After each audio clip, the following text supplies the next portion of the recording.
Olá, gente, como vão vocês?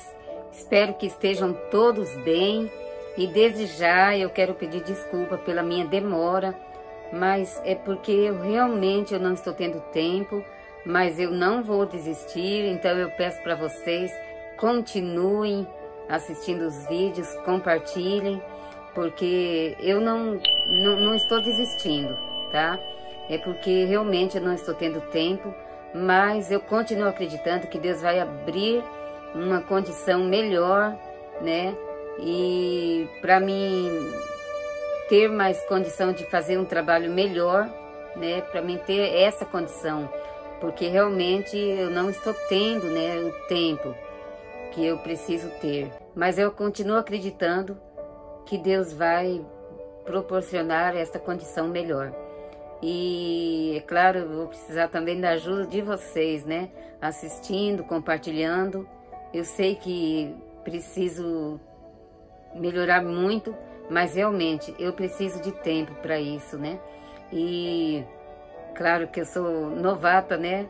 Não sou tão novata assim, mas ainda me considero muito novata, porque eu não tenho muitos vídeos por causa mesmo da falta do tempo e de fazer estudos, né? A gente está numa parte do trabalho que exige realmente estudo e então vai muito tempo, né? Porque fazer os vídeos, preparar os estudos, editar, tudo isso são coisas que vai muito tempo. E eu não estou tendo, mas, como eu disse, vou continuar crendo que Deus vai resolver este problema, né? Então hoje eu vou estar falando sobre a palavra de Deus. Todo dia não é a palavra? Então, mas hoje eu vou estar falando de alguns aspectos em relação à palavra de Deus. Porque quando a gente fala a palavra de Deus, a gente vê em primeira mão a Bíblia, né? A palavra de Deus. Porque aqui está tudo que Deus falou, tudo que Deus nos disse, tudo que Deus nos revelou, está aqui, na palavra de Deus. Então, quais foram as formas pelas quais Deus falou, né? O que realmente nós chamamos de a palavra de Deus. Então, como eu disse, primeiro, a palavra de Deus é a Bíblia. Tudo que Deus falou está aqui. As formas pelas quais Deus falou, aqui vai mostrar. Então, nós vamos ver que existe a palavra escrita, a palavra dita diretamente da boca de Deus, pela boca de Deus. Depois nós vamos ver que também nós vamos ver a palavra, que é o verbo vivo, que é o próprio Deus, né? A palavra vai se tornar carne e vai habitar entre nós. E nós vamos observar que a Bíblia, a palavra de Deus, ela começa com Deus falando pessoalmente e vai terminar com Deus falando também pessoalmente. Então, vamos ver como isso aconteceu? Então, bora para a palavra. Nós vamos ver no princípio Deus falando diretamente, primeiramente com Adão. Então, Deus fala no capítulo 2, nós vamos ver Deus falando com Adão, e no capítulo 3, como eu disse, só tem 2 vezes, né? Nos registros aqui da fala de Deus, só tem 2, com Adão. 2 vezes nós vamos ver Deus falando com Adão. Por quê? Porque a Bíblia é um livro que ela não registra todas as coisas que aconteceu, todas as falas. Aí seria necessário muitos e muitos e muitos livros, né? Não tem necessidade. Então, o que é importante é o que Deus revelou, o que Deus quis revelar, o que é importante, é o que nós necessitávamos. A Bíblia diz que tudo que foi escrito para nosso conhecimento foi escrito. Então, quer dizer, tudo que precisávamos está aqui. Então, com certeza, Deus falava com um homem face a face, Deus conversava, né? Então, provavelmente, muitas vezes Deus falou com Adão e Eva. Mas a Bíblia só registra aquilo que é importante para o nosso conhecimento. Tudo que é para o nosso aprendizado, que tinha importância, que ia servir para a nossa edificação, para a nossa salvação, para a nossa fé e tudo mais, está registrado. Não faltou nada. Então, por isso também que não se deve acrescentar nada em relação à palavra de Deus. Não tem negócio de revelação depois, não. Esse negócio de revelação depois, não, é antibíblico, né? Uma vez eu ouvi uma irmã dizer que Deus revelou algo a ela sobre uma pessoa, um personagem bíblico. Eu não vou dizer, mas ela falou algo sobre um personagem bíblico que Deus revelou a ela algumas coisas. Então eu não creio. Não creio, porque é uma coisa que, tipo, ela deu uma palavra forte em cima daquilo ali. E eu acho errado. Eu não concordo. Eu concordo com a pessoa fazer uma comparação, né? Aí é diferente. É diferente, porque nem tudo que a pessoa está pregando e fala está na Bíblia. É claro que ele, em cima daquilo que está na Bíblia, ele vai fazer um esboço ali, uma explanação, mas ele não pode criar coisas, criar história. Ele pode fazer comparações, reflexões, dar exemplos, né? Suposições assim que não tiram, que não distorce a palavra de Deus. Mas ele não pode afirmar coisas e nem criar histórias, uma coisa que não está registrado. Então a pessoa, ela faz aquela coisa de parafrasear e tal, isso aí é normal, né? Então, dependendo do que fala, é normal. Agora, dependendo, é acréscimo, né? Então, como aquele caso lá que eu contei aqui, já era um acréscimo, porque falou de um sentimento que a Bíblia não fala. Eu não vou expor aqui o que foi falado, né? Então, aí já está errado. Mas, então, voltando aqui no nosso texto, né? Nós sabemos que Deus falou, quer dizer, o ser humano tinha uma comunhão perfeita, né? Havia uma comunhão perfeita entre Deus e o ser humano. E Deus vinha todas as tardes passear no jardim, né? Então, provavelmente, Deus vinha e conversava, porque a Bíblia diz que Deus falava com o homem face a face, né? Quando diz o homem, está falando o casal humano, homem e mulher. Então, Deus falava com eles face a face. Então, eles tinham comunhão perfeita. Mas a Bíblia, ela só registra aquilo que é importante, que é necessário para o nosso conhecimento, do que é essencial. Por exemplo, depois de ter criado Adão, então ali nós vamos ver que Deus fez um trato com Adão, uma aliança com Adão. E depois, a outra fala que vai estar registrada é quando o homem peca, quando o homem quebra essa aliança, né? Ao fazer a aliança, mostra a fala de Deus, e depois, na quebra da aliança, vai mostrar novamente a fala de Deus com o ser humano. Então, quer dizer, pontos chaves, né? Então, e tudo aquilo, por mínimo que seja, mas que está registrado na palavra de Deus, mesmo que a gente pensar, mas para que isso daí? Isso daí não, parece que não tem importância. Não, é de grande importância. Por exemplo, Deus falou uma coisa comigo, que depois eu vou estar falando, depois eu vou estar revelando, e eu nem sabia que isso estava na Bíblia, no momento que eu estava passando pelas minhas provações. Então, em um dos momentos da minha prova, aquilo foi para mim assim, parece que foi escrito para mim, sabe? É uma coisa que, se alguns lerem ali, vão dizer, mas para que isso aqui tem muita importância, né?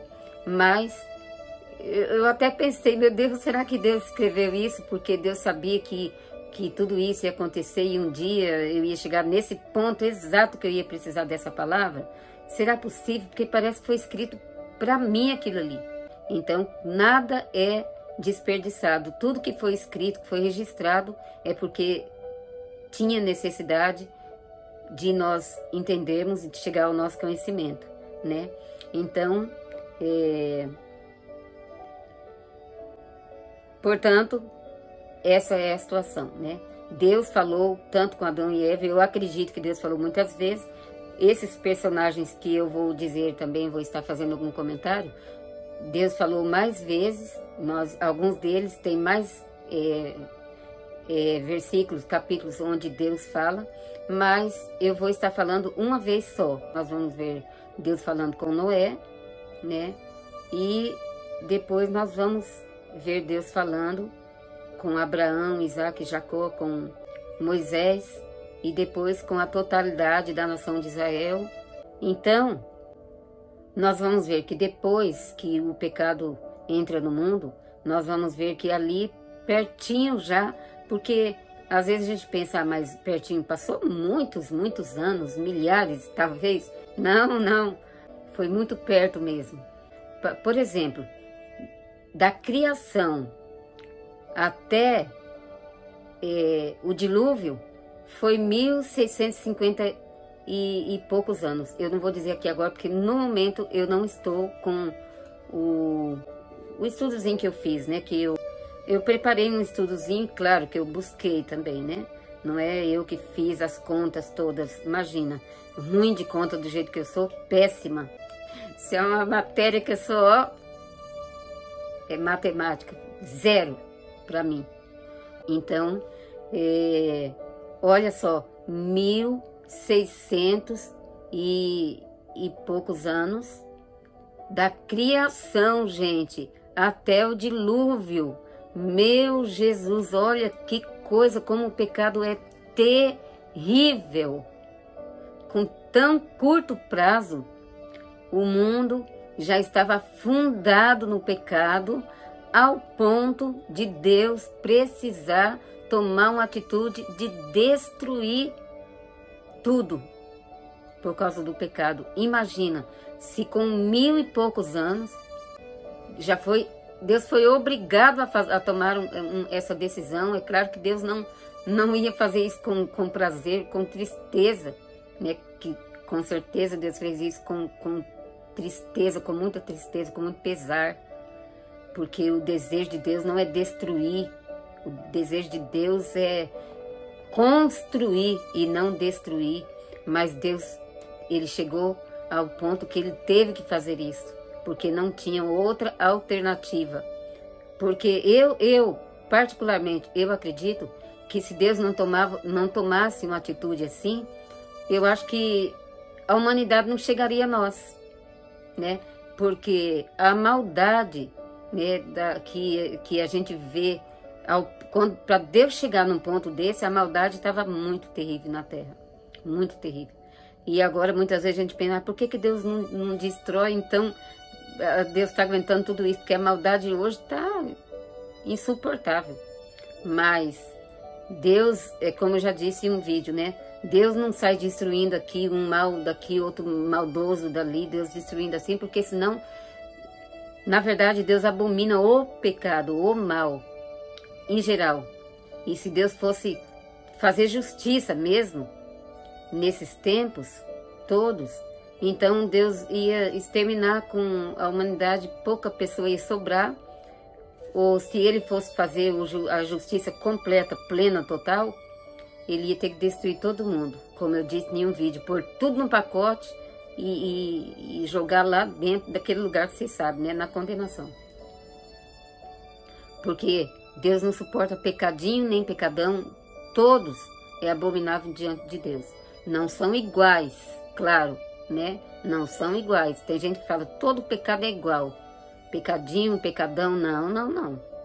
De jeito nenhum. Existe diferença e muito grande. A própria palavra de Deus diz que há pecado que é para a morte. E não é todo pecado que é para a morte. Claro que todo pecado leva à condenação, né? Mas há pecado que Deus diz que para esse nem ora mais, né? Então, há pecado. Mas hoje não vou comentar sobre isso, porque não é o dia para falar sobre isso, né? Então,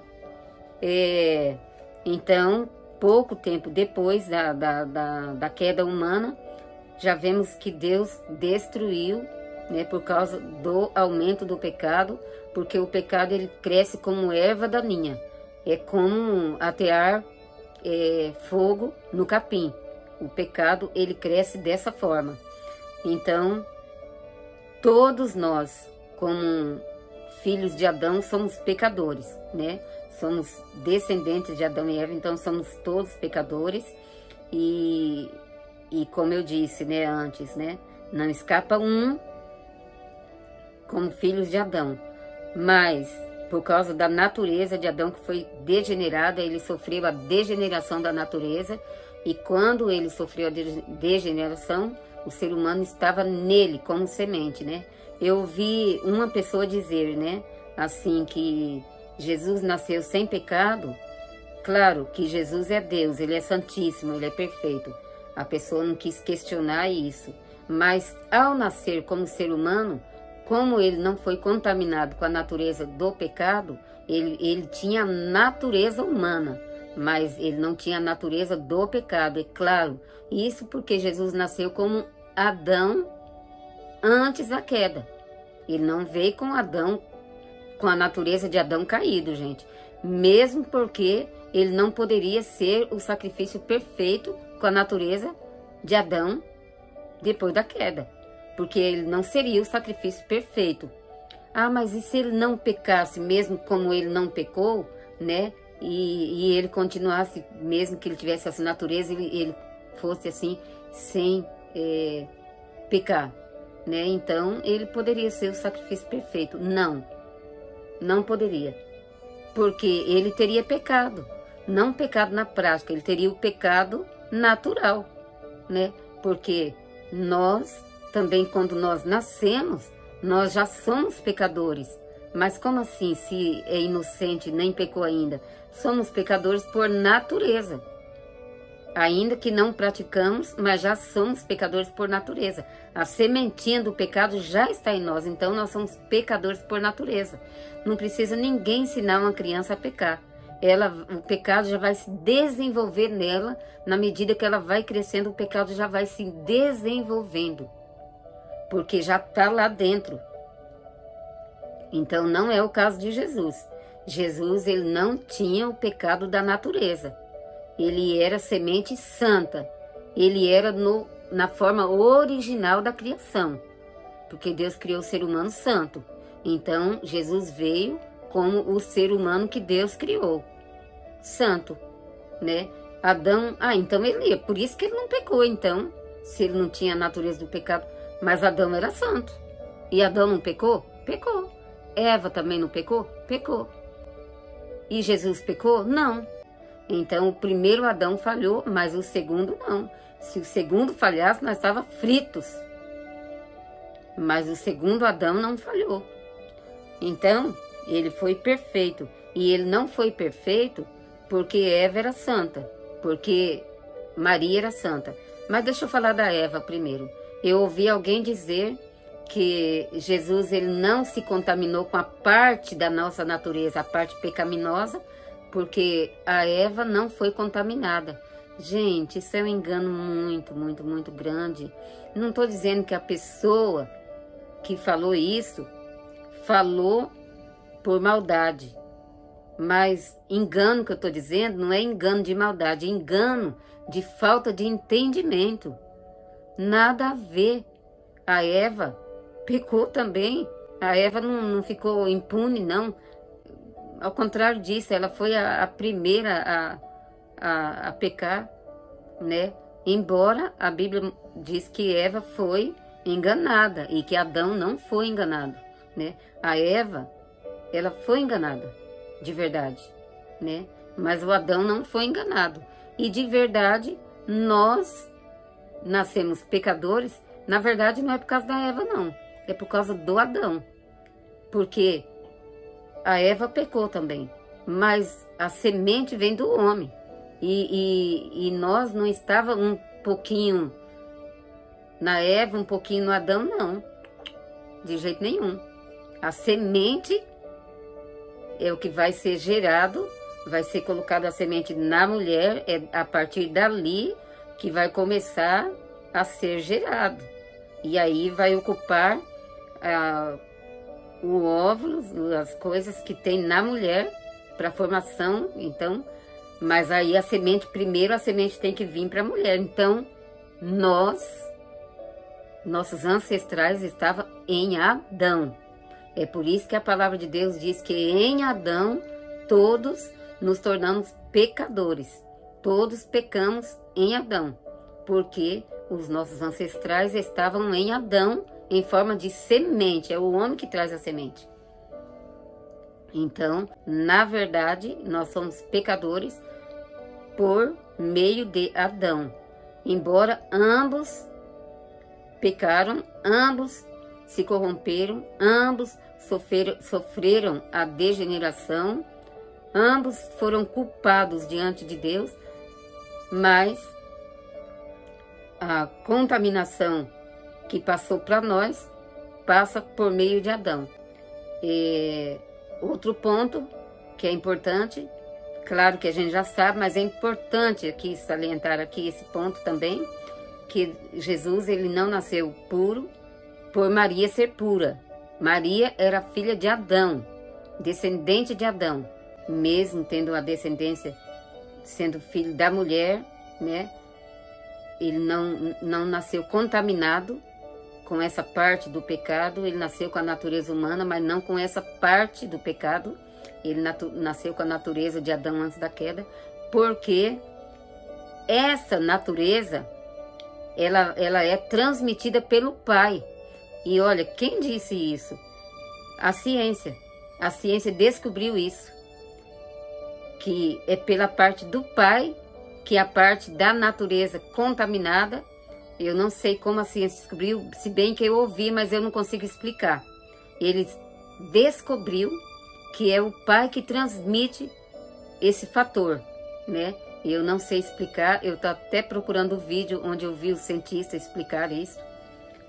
E então, olha só, a ciência descobriu agora, mas Deus já sabia. Então Deus disse, eu vou mandar meu filho à terra, mas ele não vai ter pai para ele não ser contaminado com a parte pecaminosa, né? Ele vai ter a natureza humana, mas ele não vai ter a parte pecaminosa que é transmitida da parte masculina, né?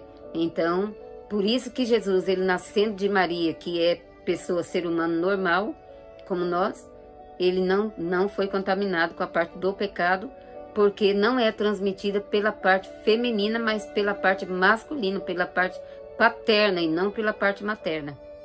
Então isso é muito importante dizer. E quando Deus ele envia o anjo para falar com Maria,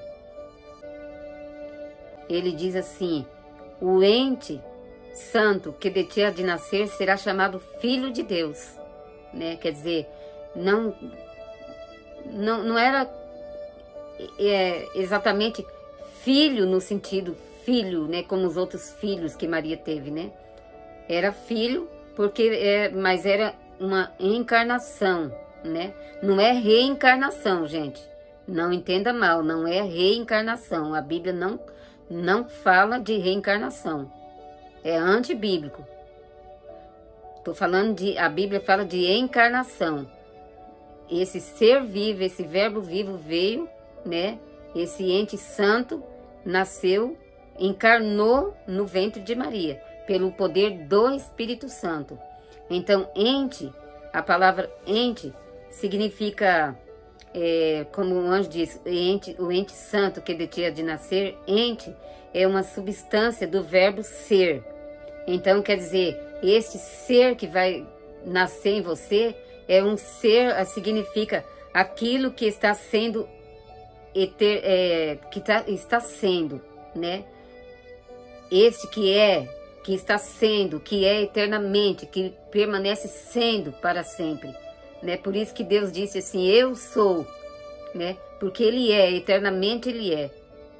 Então, esse ser aqui dá no mesmo sentido, porque é aquele que é eternamente, que continua sendo eternamente, para sempre sendo. Olha que coisa linda, né? O ente santo que de ti há de nascer será chamado Filho de Deus. Que coisa maravilhosa, né? Ou seja, este ser que está sendo, que ele já é, antes de vir em você, Maria, ele já é, ele já existe. Ele existe e vai continuar existindo, agora vai ele vai nascer em teu ventre, mas ele já existia, ele sempre existiu, ele é eternamente e ele vai continuar sendo, porque sempre ele é eterno. É isso que o anjo estava querendo dizer. Que coisa maravilhosa, né? Então, os minutos passam velozmente e infelizmente vou ter que parar e eu vou dar continuidade no próximo vídeo. Então, até já!